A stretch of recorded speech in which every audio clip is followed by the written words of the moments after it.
हाय दोस्तों, स्वागत है आपके पसंदीदा चैनल जीके बायोलॉजी में दोस्तों। और साथ साथ में हमारी आज की वीडियो में भी आपका बहुत बहुत स्वागत है दोस्तों। मतलब कि ज्वालामुखी के पार्ट 3 में आपका बहुत बहुत स्वागत है दोस्तों। ज्वालामुखी का पार्ट 1 पार्ट 2 हो चुका है, लिंक डिस्क्रिप्शन में है। और आज ज्वालामुखी का पार्ट 3 है, उसमें आज हम दोस्तों ज्वालामुखी के प्रकार जानेंगे। क्या जानेंगे? ज्वालामुखी के सभी प्रकार को दोस्तों आज हम देखेंगे। तो वीडियो को शुरू से लाते देखना नहीं भूलना। बिना जैसा वीडियो शुरू करते हैं दोस्तों आज का हमारा टॉपिक है ज्वालामुखी के प्रकार। तो ज्वालामुखी के दो प्रकार है, दो सक्रियता के आधार पर और उद्गार के आधार पर। दोस्तों ज्वालामुखी के सक्रियता के आधार पर दो प्रकार है, तीन प्रकार सॉरी, सक्रिय ज्वालामुखी, सुषुप्त ज्वालामुखी और शांत ज्वालामुखी। ये क्या है? ये सक्रियता के आधार पर है। और उद्गार के आधार पर दो प्रकार के हैं, केंद्रीय उद्गार ज्वालामुखी और दरारी उद्गार। केंद्रीय उद्गार और दरारी उद्गार, ये क्या है? उद्गार के आधार पर है। ये दोनों ज्वालामुखी दोस्तों उद्गार के आधार पर है। और ये सक्रिय, सुषुप्त, शांत, ये तीनों ज्वालामुखी सक्रियता के आधार पर है। तो हम सभी के बारे में जानेंगे, सक्रिय कौन कौन से हैं, सुषुप्त कौन कौन से हैं, शांत कौन कौन से हैं, केंद्रीय उद्गार कौन कौन से हैं, दरारी उद्गार कौन कौन से हैं, सभी क्लियर से जानेंगे दोस्तों अच्छे से। तो आपको समझ में आ गया होगा ज्वालामुखी के प्रकार सक्रियता के आधार पर, उद्गार के आधार पर। सक्रियता के आधार पर तीन प्रकार है, सक्रिय, सुषुप्त और शांत। उसमें से सबसे पहला है सक्रिय। तो सक्रिय के बारे में सबसे पहले पढ़ेंगे, इस करके सभी सुषुप्त, शांत, सभी के बारे में एक एक करके सभी के बारे में जानेंगे दोस्तों। तो सक्रिय के बारे में पहले देखते हैं। वे ज्वालामुखी जिनसे लावा, गैस, राख आदि का निरंतर उद्गार होता रहता है। कि दोस्तों वे ज्वालामुखी जिनसे दोस्तों लावा, गैस, राख, ये सभी दोस्तों निरंतर उद्गार होता है इनका। लावा, गैस, राख, ये सभी उद्गार होता रहता है। इन सबका क्या होता है? उद्गार होता रहता है इन सभी का। तो वह कौन सी ज्वालामुखी कहलाते हैं? वह सक्रिय ज्वालामुखी कहलाते हैं। तो अब दोस्तों सक्रिय ज्वालामुखी का उदाहरण है, पहला उदाहरण है स्ट्रोम्बोली ज्वालामुखी। दोस्तों सक्रिय ज्वालामुखी क्या होता है दोस्तों अभी हमने देख चुके थे। अब जो इनके उदाहरण है वह है, इसमें पहला है स्ट्रोम्बोली ज्वालामुखी। यह लिपारी द्वीप इटली में है। कहाँ है? लिपारी द्वीप इटली में है दोस्तों। स्ट्रोम्बोली ज्वालामुखी लिपारी द्वीप इटली में है। और स्ट्रोम्बोली ज्वालामुखी को भूमध्य सागर का प्रकाश स्तंभ कहते हैं। क्या कहते हैं? स्ट्रोम्बोली ज्वालामुखी को दोस्तों भूमध्य सागर का प्रकाश स्तंभ कहते हैं। किसे? स्ट्रोम्बोली ज्वालामुखी को क्या कहते हैं? भूमध्य सागर का प्रकाश स्तंभ कहते हैं। और यह लिपारी द्वीप इटली में है। दूसरा है एटना ज्वालामुखी। एटना ज्वालामुखी सिसिली द्वीप इटली में है। कहाँ है? सिसिली द्वीप इटली में है दोस्तों। एटना ज्वालामुखी सिसिली द्वीप पर जो कि इटली में है, यही स्थित है एटना ज्वालामुखी। तीसरा है माउंट इरेबस ज्वालामुखी। माउंट इरेबस या माउंट एलब्रूस ज्वालामुखी।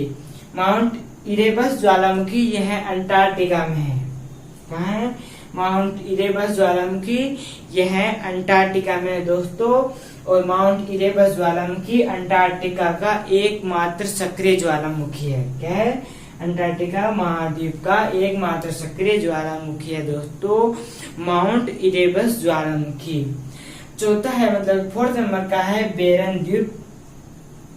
यह अंडमान निकोबार भारत पर है। कौन सा? बेरन द्वीप ज्वालामुखी। बेरन द्वीप ज्वालामुखी दोस्तों यह अंडमान निकोबार भारत में है। और यह भारत का एकमात्र सक्रिय ज्वालामुखी है। क्या है? भारत का एकमात्र सक्रिय ज्वालामुखी है दोस्तों बेरन द्वीप ज्वालामुखी। क्लियर हो गए दोस्तों। पांचवा है कोटोपैक्सी ज्वालामुखी।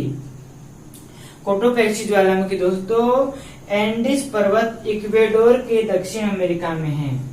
क्या है दोस्तों, जो कोटोपेक्सी ज्वालामुखी है यह एंडीज पर्वत पर इक्वेडोर में दक्षिण अमेरिका में है।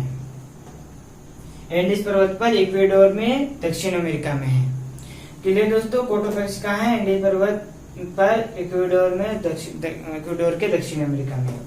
और कोटोपेक्सी ज्वालामुखी यह विश्व का सबसे ऊंचा ज्वालामुखी है।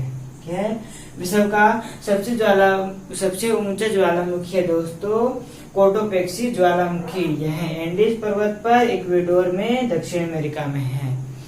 क्लियर दोस्तों, तो आपको समझ में आ गया होगा स्ट्रैम्बोली ज्वालामुखी, एटना ज्वालामुखी, माउंट इरेबस ज्वालामुखी, बेरन द्वीप ज्वालामुखी और कोटोपेक्सी ज्वालामुखी। ये सभी ज्वालामुखी दोस्तों सक्रिय ज्वालामुखी, जो सक्रिय ज्वालामुखी है उसके उदाहरण है। ये सभी क्या है, ये सभी सक्रिय ज्वालामुखी है। तो सक्रियता के आधार पर पहला था हमारा सक्रिय ज्वालामुखी, वो देख चुके हैं सक्रिय ज्वालामुखी क्या होता है और उसके उदाहरण। तो सक्रियता के आधार पर जो दूसरा है वो भी देख लेते हैं। छठवां उदाहरण है दोस्तों मोना लाओ। सक्रिय ज्वालामुखी का छठवां उदाहरण है मोना लाओ। मोना लाओ प्रशांत महासागर में जो हवाई द्वीप है दोस्तों उस पर है। जो मोना लाओ ज्वालामुखी है दोस्तों ये प्रशांत महासागर में जो हवाई द्वीप है उस पर स्थित है। और जो हवाई द्वीप है दोस्तों ये उत्तरी अमेरिका का भाग है, मतलब कि उत्तरी अमेरिका का भाग है। हवाई द्वीप क्या है, उत्तरी अमेरिका का भाग है और हवाई द्वीप प्रशांत महासागर में है। और वहीं पर हवाई द्वीप पर ही मोना लाओ ज्वालामुखी स्थित है। और मोना लाओ ज्वालामुखी दोस्तों यह विश्व का सबसे बड़ा ज्वालामुखी है। क्या है, विश्व का सबसे बड़ा ज्वालामुखी है मोना लाओ ज्वालामुखी। अगर दोस्तों आपको क्वेश्चन पूछा जाए कि विश्व का सबसे बड़ा ज्वालामुखी कौन सा है तो उसका आंसर होगा मोना लाओ। ये प्रशांत महासागर में हवाई द्वीप पर है। अगला है सातवां है मेयान ज्वालामुखी। मेयान ज्वालामुखी दोस्तों मेयान ज्वालामुखी प्रशांत महासागर के फिलीपींस द्वीप समूह में कहा दोस्तों। जो मेयान ज्वालामुखी या प्रशांत महासागर में जो फिलीपींस द्वीप समूह है उस पर स्थित है दोस्तों मेयान ज्वालामुखी। तो अब आठवां ज्वालामुखी है ओजोस डेल सलाडो ज्वालामुखी। ओजोस डेल सलाडो ज्वालामुखी चिली और अर्जेंटीना के बीच में है। मतलब कि चिली और अर्जेंटीना के बीच में जो सीमा, चिली और अर्जेंटीना की जो सीमा है उस में दक्षिण अमेरिका में स्थित है। दक्षिण अमेरिका का दो देश है दोस्तों, चिली और अर्जेंटीना, दोनों दक्षिण अमेरिका में है। और अर्जेंटीना और चिली दोनों के बीच में है ओजोन डेल सलाडो ज्वालामुखी। तो अब नौवां ज्वालामुखी है कैमरून ज्वालामुखी। कैमरून ज्वालामुखी दोस्तों कैमरून अफ्रीका में है। क्या है दोस्तों, जो कैमरून ज्वालामुखी है ये कैमरून एक जगह का नाम है और वहीं पे कैमरून ज्वालामुखी स्थित है। और कैमरून ये अफ्रीका में है। कहाँ है, अफ्रीका में है। अब 10वां ज्वालामुखी किलायू ज्वालामुखी। किलायू ज्वालामुखी दोस्तों, तो किलायू ज्वालामुखी हवाई द्वीप पर उत्तरी अमेरिका में है। हवाई द्वीप कहाँ है, प्रशांत महासागर में है और हवाई द्वीप उत्तरी अमेरिका का भाग है। क्लियर दोस्तों, तो वही हवाई द्वीप पर स्थित है किलायू ज्वालामुखी।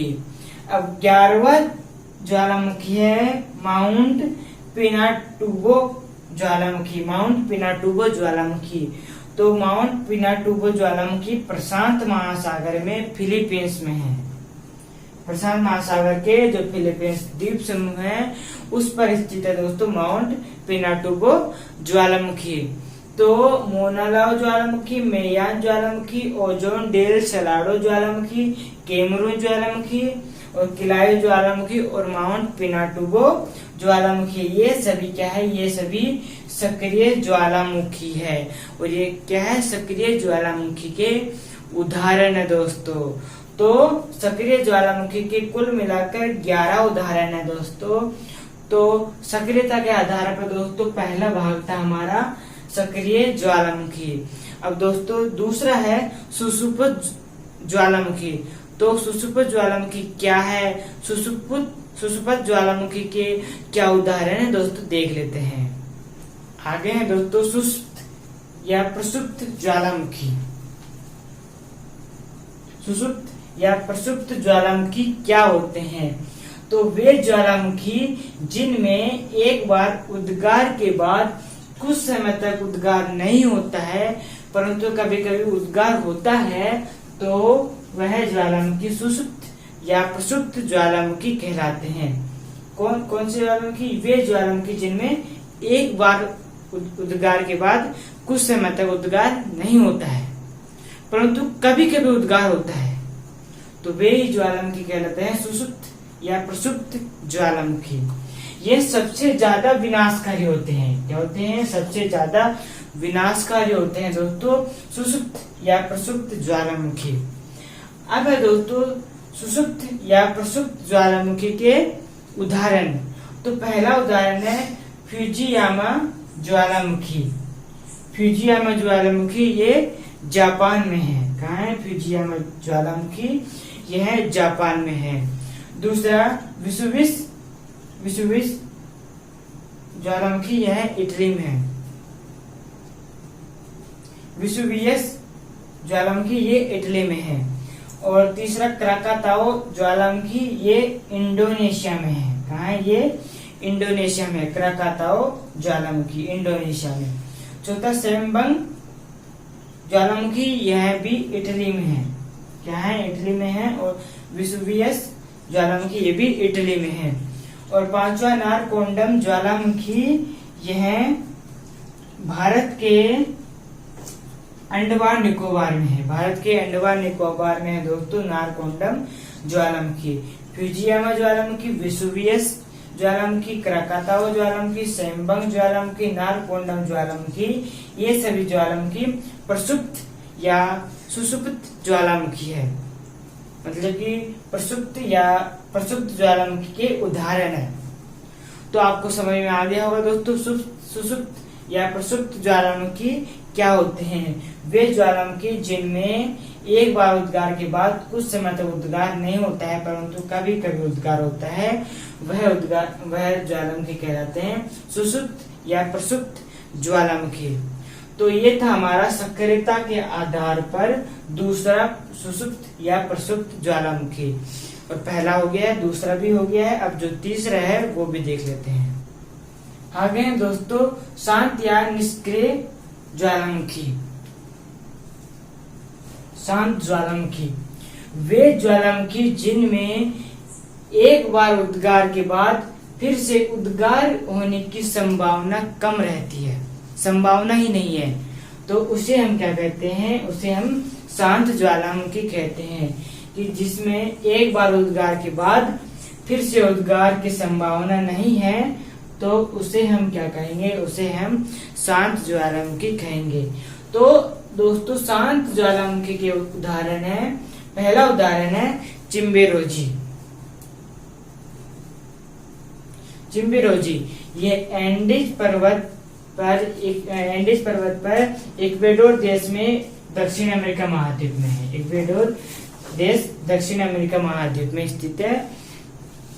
समझ में आ गया दोस्तों। जो चिम्बेरोजी ज्वालामुखी है यह एक शांत ज्वालामुखी है, एंडीज पर्वत पर इक्वेडोर देश में और दक्षिण अमेरिका महाद्वीप में। दक्षिण अमेरिका महाद्वीप में है इक्वेडोर देश। दूसरा एकांका गुहा ज्वालामुखी।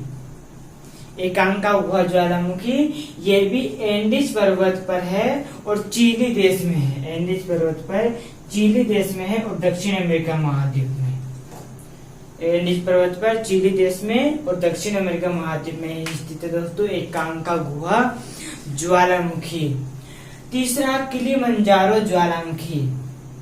किलिमंजारो ज्वालामुखी दोस्तों यह तंजानिया में है। तंजानिया में अफ्रीका महाद्वीप में है। तंजानिया में अफ्रीका महाद्वीप में है। अगला पोपा ज्वालामुखी। पोपा ज्वालामुखी म्यांमार में है, अफ्रीका महाद्वीप में। म्यांमार में अफ्रीका महाद्वीप में है। अफ्रीका महाद्वीप में स्थित है दोस्तों म्यांमार, और उस पे म्यांमार में स्थित है पोपा ज्वालामुखी। पांचवा है केन्या पर्वत ज्वालामुखी। केन्या पर्वत ज्वालामुखी यह केन्या देश में है, केन्या देश में है और अफ्रीका महाद्वीप में। कहाँ? केन्या देश में है और अफ्रीका महाद्वीप में स्थित है केन्या पर्वत, अफ्रीका महाद्वीप में दोस्तों, अफ्रीका महाद्वीप में स्थित है केन्या देश। छठवा माउंट ताल ज्वालामुखी। माउंट ताल ज्वालामुखी दोस्तों ये फिलीपींस में है, फिलीपींस द्वीप समूह है दोस्तों, उस पे स्थित है माउंट ताल ज्वालामुखी। ये सभी ज्वालामुखी क्या है? ये एकदम शांत ज्वालामुखी है। सातवां ज्वालामुखी है कोह सुल्तान ज्वालामुखी। कोह सुल्तान ज्वालामुखी यह ईरान में है। कहाँ है? ईरान में है दोस्तों कोह सुल्तान ज्वालामुखी। आठवां देमबंद ज्वालामुखी। देमबंद ज्वालामुखी यह भी ईरान में है, और कोह सुल्तान ज्वालामुखी ये दोनों ईरान देश में है दोस्तों। क्लियर दोस्तों? तो ये सभी ज्वालामुखी क्या है? ये सभी ज्वालामुखी शांत ज्वालामुखी के उदाहरण हैं। चिम्बेरोजी, एकांकागुआ, किलिमंजारो, पोपा ज्वालामुखी, केन्या पर्वत ज्वालामुखी, माउंट ताल ज्वालामुखी, कोह सुल्तान ज्वालामुखी, देमबंद ज्वालामुखी, ये सभी शांत ज्वालामुखी के उदाहरण है। मतलब कि दोस्तों शांत ज्वालामुखी के उदाहरण है। तो शांत ज्वालामुखी क्या होता है? वे ज्वालामुखी जिनमें एक बार उद्गार के बाद फिर से उद्गार की संभावना नहीं रहती है। तो ये था हमारा शांत ज्वालामुखी। सक्रियता के आधार पर जो तीसरा वह है शांत। पहला, दूसरा, तीसरा तीनों हो गए दोस्तों सक्रियता के आधार पर। अगर दोस्तों जो सक्रिय ज्वालामुखी है दोस्तों, जो सक्रिय ज्वालामुखी है, यह सक्रिय ज्वालामुखी का भूतकाल में उद्गार हुआ था और वर्तमान काल में भी हो रहा है, और दोस्तों भविष्य काल में भी होगा। इसका जो सक्रिय ज्वालामुखी है उसका उद्गार भूतकाल में हुआ था, वर्तमान काल में अभी हो रहा है और भविष्य काल में भी होगा। और प्रसुप्त ज्वालामुखी का उद्गार भूतकाल में हुआ था, वर्तमान काल में नहीं हो रहा है और भविष्य काल में होने की संभावना है। प्रसुप्त ज्वालामुखी के उद्गार दोस्तों भूतकाल में हुआ था, अभी वर्तमान काल में नहीं हो रहा है, भविष्य काल में होने की संभावना है। और जो शांत ज्वालामुखी है, यह इस शांत ज्वालामुखी का उद्गार भूतकाल में हुआ था दोस्तों, और वर्तमान काल में नहीं हो रहा है और भविष्य काल में भी नहीं होगा। तो आपको क्लियर हो गई है। तो सक्रियता के आधार पर जो 3 भागों में बांटा गया था, तो सक्रिय ज्वालामुखी, प्रसुप्त ज्वालामुखी और शांत ज्वालामुखी, ये तीनों हो चुके हैं सक्रियता के आधार पर। तो अब आगे चलते हैं। आगे है दोस्तों उद्गार के आधार पर। तो दोस्तों उद्गार के आधार पर 2 भागों में बांटा गया है ज्वालामुखी को, केंद्रीय उद्गार और दरारी उद्गार। तो केंद्रीय उद्गार क्या होता है, सबसे पहले हम वो देखेंगे। तो केंद्रीय उद्गार दोस्तों यह विस्फोटक होता है। क्या होता है?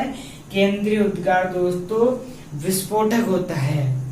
दूसरा पॉइंट है लावा का, जो लावा है उसका लावा का जमाव ज्वालामुखी शंकु के जैसा होगा।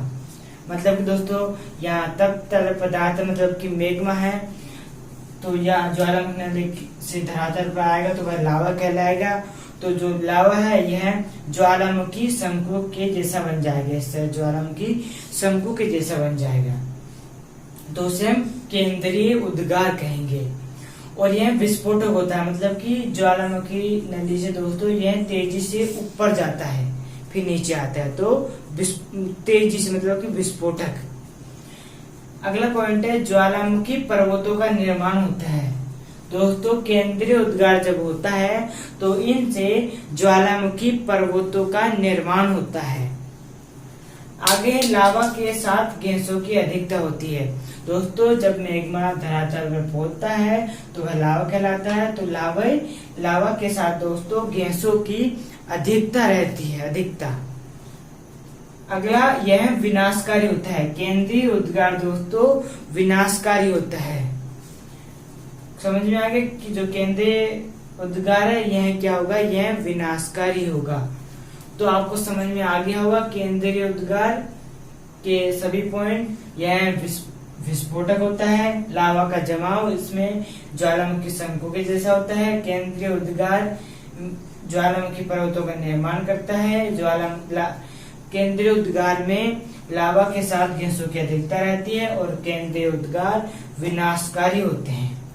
तो आपको समझ में आ गया केंद्रीय उद्गार। दूसरा है हमारा दरारी उद्गार। तो दोस्तों दरारी उद्गार केंद्रीय उद्गार के बिल्कुल विपरीत है। दरारी उद्गार विस्फोटक नहीं होता है। क्या होता है दोस्तों, जो दरारी उद्गार है यह विस्फोटक नहीं होता है। और लावा का जमाव दोस्तों धरातल के समांतर होता है। कि दोस्तों ये कोई दरार है, क्या है ये कोई दरार, ये दरार है दोस्तों, लंबी दरार है। तो जो लावा है ये यहाँ से दरार से निकलेगा लावा, तो लावा का जमाव धरातल के समांतर रहेगा। यहाँ से लावा निकला तो ये इस धरातल के समांतर फैलता जाएगा।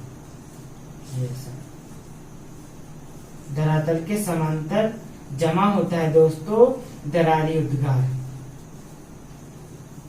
ऐसे।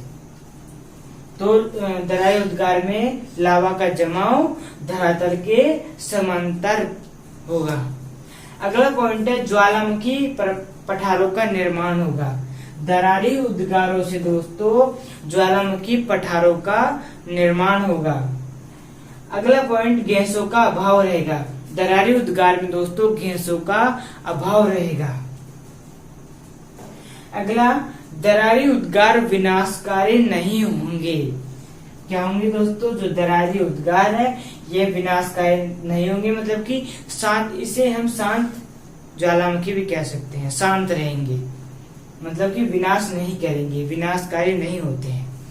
तो आपको समझ में आ गया होगा दरारी उद्गार विस्फोटक नहीं होता है। लावा का जमाव धरातल के समांतर होता है। ज्वालामुखी पठारों का निर्माण होता है। गैसों का अभाव रहता है इसमें, और यह विनाशकारी नहीं होते हैं। तो आपको समझ में आ गया दोस्तों केंद्रीय उद्गार और दरारी उद्गार। अब दोस्तों इसमें हम अंतर की बात करें तो अंतर भी देख लेते हैं कि केंद्रीय उद्गार विस्फोटक होगा, दरारी उद्गार विस्फोटक नहीं होगा। केंद्रीय उद्गारों में लावा का जमाव ज्वालामुखी शंकु के जैसा होगा, परंतु दरारी उद्गार में लावा का जमाव धरातल के समांतर होगा। केंद्रीय उद्गार में ज्वालामुखी पर्वतों का निर्माण होगा, और परंतु दरारी उद्गारों से ज्वालामुखी पठारों का निर्माण होगा। और केंद्रीय उद्गार से लावा के साथ, केंद्रीय उद्गार में लावा के साथ गैसों की अधिकता रहेगी, दरारी उद्गार में गैसों का अभाव रहेगा। और केंद्रीय उद्गार विनाशकारी होंगे, परंतु दरारी उद्गार विनाशकारी नहीं होंगे दोस्तों। तो हमने अभी देखा केंद्रीय उद्गार और दरारी उद्गार में अंतर। तो अब दोस्तों हम देख लेते हैं केंद्रीय उद्गार और दरारी उद्गार के उदाहरण कौन कौन से हैं। आगे हैं दोस्तों दरारी उद्गार वाले ज्वालामुखी के उदाहरण। दरारी उद्गार वाले ज्वालामुखी, तो उनमें पहला है दक्कन ट्रेप, यह दक्षिण भारत में है। और दूसरा है स्केन का पठार, ये यूएसए में है। और तीसरा है पराना का पठार, यह दोस्तों ब्राजील में है। और चौथा है ड्रेकन्सबर्ग का पठार, दोस्तों यह दक्षिण अफ्रीका में है। तो दोस्तों ये सभी क्या है, दक्कन ट्रेप, स्केन का पठार, पराना का पठार, ड्रेकन्सबर्ग का पठार, ये सभी क्या है, ये सभी दरारी उद्गार के उदाहरण है। और ये सभी दरारी उद्गार वाले ज्वालामुखी है, मतलब कि उनके उदाहरण है दोस्तों। तो हमने देख लिया है दरारी उद्गार के उदाहरण अब है केंद्रीय उद्गार वाले ज्वालामुखी। दोस्तों एक भूगोलवेत्ता हुए थे दोस्तों लेक्रायक्स, जिन्होंने कहा था कि जिन्होंने विशेष प्रकार के केंद्रीय उद्गार के आधार पर ज्वालामुखी को 4 श्रेणियों में विभाजित किया गया था दोस्तों। कितने श्रेणियों में विभाजित किया गया था दोस्तों? 4 श्रेणियों में। लेक्रायक्स एक भूगोलवेत्ता थे दोस्तों, वही उन्होंने विशेष प्रकार के केंद्रीय उद्गार के आधार पर ज्वालामुखी को 4 श्रेणियों में बांटा गया था। उनमें से पहली श्रेणी थी दोस्तों हवाई तुल्य ज्वालामुखी, दूसरा स्ट्रोम्बोली तुल्य ज्वालामुखी, स्ट्रोम्बोली तुल्य ज्वालामुखी, तीसरा वोल्केनो तुल्य ज्वालामुखी, वोल्केनो तुल्य ज्वालामुखी, चौथी है पिलियन तुल्य ज्वालामुखी। ये सभी श्रेणियां हवाई तुल्य ज्वालामुखी, स्ट्रोम्बोली तुल्य ज्वालामुखी, वोल्केनो तुल्य ज्वालामुखी और पिलियन तुल्य ज्वालामुखी, ये सभी क्या है? ये सभी 4 श्रेणियां हैं। लेक्रायक्स ने विशेष प्रकार के केंद्रीय उद्गार के आधार पर ज्वालामुखी को जो 4 श्रेणियों में बांटा गया था वो ये चारों श्रेणियां हैं। अब दोस्तों लेक्रायक्स जो भूगोलवेत्ता थे, उनके बाद जो अन्य भूगोलवेत्ता आए उन्होंने अध्ययन किया तो उन्होंने विशेष प्रकार के केंद्रीय उद्गार के आधार पर ज्वालामुखी को 5 श्रेणियों में बांटा था। 4 श्रेणी यही थी और 5वीं थी वेसुवियस तुल्य ज्वालामुखी। क्या थी? वेसुवियस तुल्य ज्वालामुखी दोस्तों। तो लेक्रायक्स जो भूगोलवेत्ता थे उन्होंने केवल ये 4 श्रेणियों में बांटा था, परंतु लेक्रायक्स जो भूगोलवेत्ता थे उनके बाद जो और भूगोलवेत्ता आए उन्होंने अध्ययन किया तो वेसुवियस तुल्य ज्वालामुखी में भी बांट दिया गया। तो आपको समझ में आ गया दोस्तों केंद्रीय उद्गार वाले ज्वालामुखी, समझ में आ गया। और दूसरा ये पहला था हमारे दराई उद्गार वाले ज्वालामुखी के उदाहरण। तो अब दोस्तों जो 4 श्रेणी थी, परंतु ये 5 श्रेणियां हैं दोस्तों, इन 5 श्रेणियों के बारे में हम देखेंगे। तो पहली श्रेणी है हमारी हवाई तुल्य ज्वालामुखी, देख लेते हैं। पहला है दोस्तों हवाई तुल्य ज्वालामुखी। तो दोस्तों हवाई तुल्य ज्वालामुखी पहला है हमारा हवाई तुल्य ज्वालामुखी। तो दोस्तों जो हवाई तुल्य ज्वालामुखी है यह बिल्कुल हवाई तुल्य ज्वालामुखी का शांत उद्गार होगा। क्या होगा? हवाई तुल्य ज्वालामुखी दोस्तों इसका शांत उद्गार होगा। और जो हवाई तुल्य ज्वालामुखी है इसका जो लावा है दोस्तों वह बिल्कुल पतला होगा। जो इनका लावा है वह बिल्कुल पतला होगा दोस्तों। और हवाई तुल्य ज्वालामुखी में दोस्तों गैसों की कमी होगी। क्या होगी? गैसों की कमी रहेगी। तो क्या क्या होगा दोस्तों हवाई तुल्य ज्वालामुखी में? हवाई तुल्य ज्वालामुखी शांत उद्गार होगा, इनका जो लावा है वह बिल्कुल पतला होगा और इनमें गैसों की कमी रहेगी। तो आपको समझ में आ गया हवाई तुल्य ज्वालामुखी क्या है? शांत उद्गार होगा, इनका लावा पतला होगा, गैसों की कमी रहेगी। ये मेघमा तब तक पता तक मेघमा जब ज्वालामुखी नदी के साथ जाता है तो फिर होता है तो लावा कहलाता है। इनका हवाई तुल्य ज्वालामुखी लावा पतला होता है तो यह इस तरह से जमता जाता है, निकलता ज्वालामुखी नदी से निकल जाता है और इस साइड से धरातल के समांतर होकर यहाँ से जमता रहता है। अब दोस्तों हवाई तुल्य ज्वालामुखी का नामकरण कहाँ से हुआ है? तो हवाई तुल्य ज्वालामुखी नामकरण प्रशांत महासागर का जो हवाई द्वीप है उससे हुआ है। किस हुआ दोस्तों? हवाई तुल्य ज्वालामुखी का नामकरण प्रशांत महासागर का जो हवाई द्वीप है उस पर जितने भी द्वीप है दोस्तों वो सभी शांत उद्गार वाले हैं। तो वह शांत उद्गार वाले ज्वालामुखी है तो वह हवाई तुल्य ज्वालामुखी कहलाते हैं। जो हवाई द्वीप पर जो शांत उद्गार वाले ज्वालामुखी रहते हैं दोस्तों वो सभी हवाई तुल्य ज्वालामुखी है। तो आपको समझ में आ गया हवाई तुल्य ज्वालामुखी। दूसरा है स्ट्रोम्बोली तुल्य ज्वालामुखी। स्ट्रोम्बोली तुल्य ज्वालामुखी दोस्तों। तो स्ट्रोम्बोली तुल्य ज्वालामुखी क्या होता है दोस्तों? स्ट्रोम्बोली तुल्य ज्वालामुखी की जो तीव्रता है और जो विस्फोट है वह हवाई तुल्य से अधिक होगी।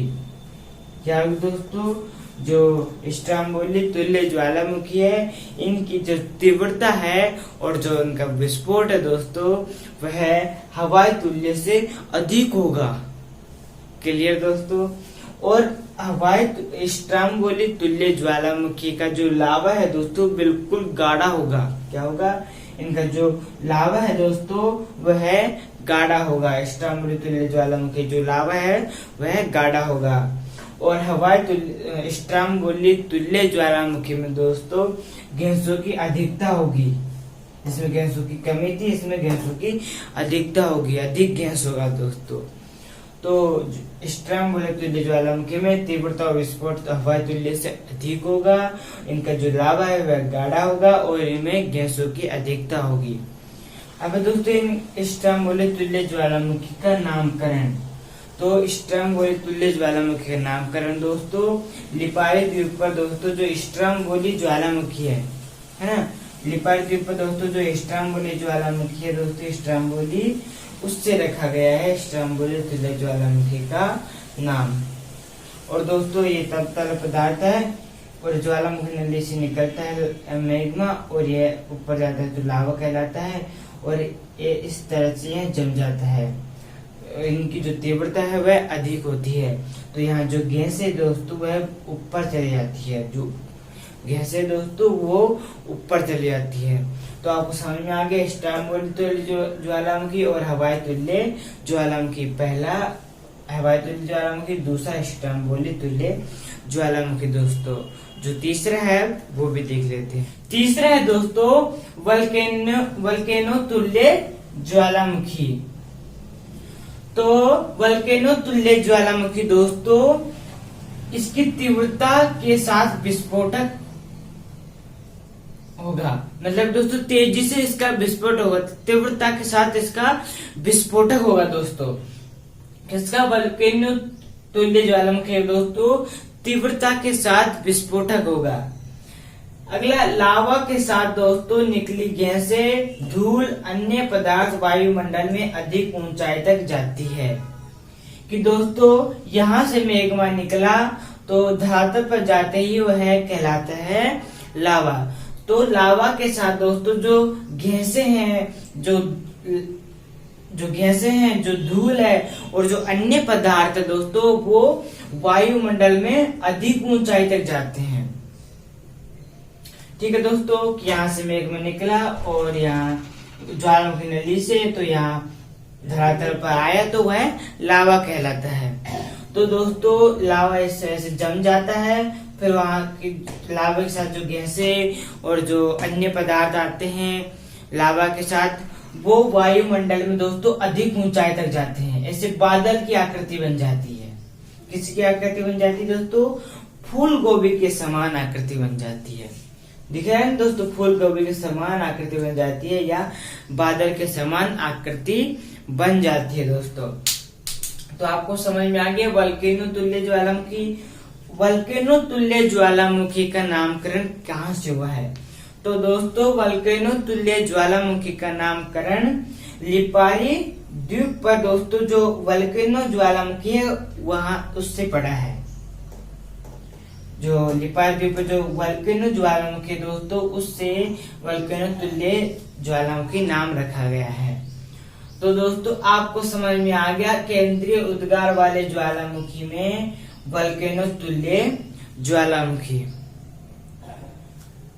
तीव्रता के साथ इसका विस्फोट होता है। लावा के साथ निकली गैसें, धूल, अन्य पदार्थ वायुमंडल में अधिक ऊंचाई तक जाती है और इसकी आकृति फूल गोभी के समान रहती है। और लिपारी द्वीप पर जो वल्केनो ज्वालामुखी है उससे इसका नाम पड़ा है। आगे है दोस्तों पिलियन तुल्य ज्वालामुखी। तो दोस्तों पिलियन तुल्य ज्वालामुखी भयंकर विस्फोटक होता है। मतलब कि दोस्तों पिलियन तुल्य ज्वालामुखी भयंकर विस्फोटक होता है, तेजी से विस्फोट होता है दोस्तों इनका। और ज्वालामुखी शंकु और छिद्र को नष्ट कर देता है। क्या कर देता है दोस्तों? जो पीलियन तुल्य ज्वालामुखी है दोस्तों इतना भयंकर होता है, इतना खतरनाक होता है दोस्तों कि जो ज्वालामुखी शंकु है और जो छिद्र है उनको नष्ट कर देता है। यह ज्वालामुखी छिद्र है, ज्वालामुखी जो शंकु रहता है और ये ज्वालामुखी जो छिद्र है दोस्तों उन दोनों को नष्ट कर देता है, इतनी तेज आता है। तो समझ में आ गया कि दोस्तों ज्वालामुखी शंकु और छिद्र को नष्ट कर देता है, मतलब कि सबसे अधिक विनाशकारी होता है दोस्तों, सबसे अधिक विनाशकारी होता है पीलियन तुल्य ज्वालामुखी। और कैरिबियन सागर में इनका पीलियन तुल्य ज्वालामुखी का नामकरण कैरिबियन सागर में पश्चिम द्वीप समूह के मार्टिनिक द्वीप में पीलियन ज्वालामुखी में है। यह दोस्तों जो इनका नामकरण पीलियन तुल्य ज्वालामुखी का नामकरण कैरिबियन सागर में जो पश्चिम द्वीप समूह है और पश्चिम द्वीप समूह के मार्टिनिक द्वीप में जो पीलियन ज्वालामुखी है उसके नाम से ही इसका नाम रखा गया है, पीलियन तुल्य ज्वालामुखी।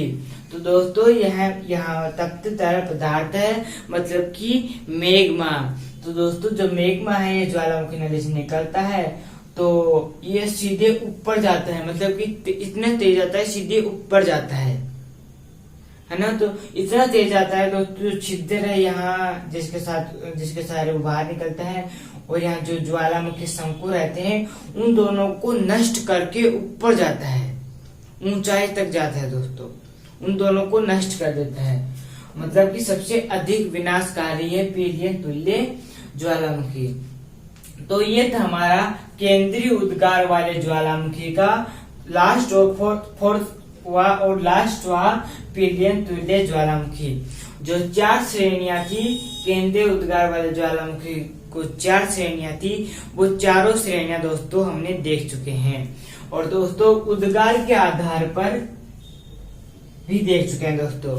तो दोस्तों आज का वीडियो यहीं समाप्त करते हैं दोस्तों। आज हमने ज्वालामुखी के प्रकार पढ़े है ना, सक्रियता के आधार पर और उद्गार के आधार पर दोस्तों आज हम ज्वालामुखी के प्रकार देखे और मुझे पूरा विश्वास आपको समझ में आ गया होगा दोस्तों। तो दोस्तों मिलते हैं ज्वालामुखी के पार्ट 4 में। जब तक हमारा अगला वीडियो आएगा तब तक अपने माता पिता का ख्याल रखे और आप स्वस्थ रहे, व्यस्त रहे और मजे में रहे। मिलते हैं अगले वीडियो में, तब तक के लिए सभी दोस्तों को जय हिंद जय भारत।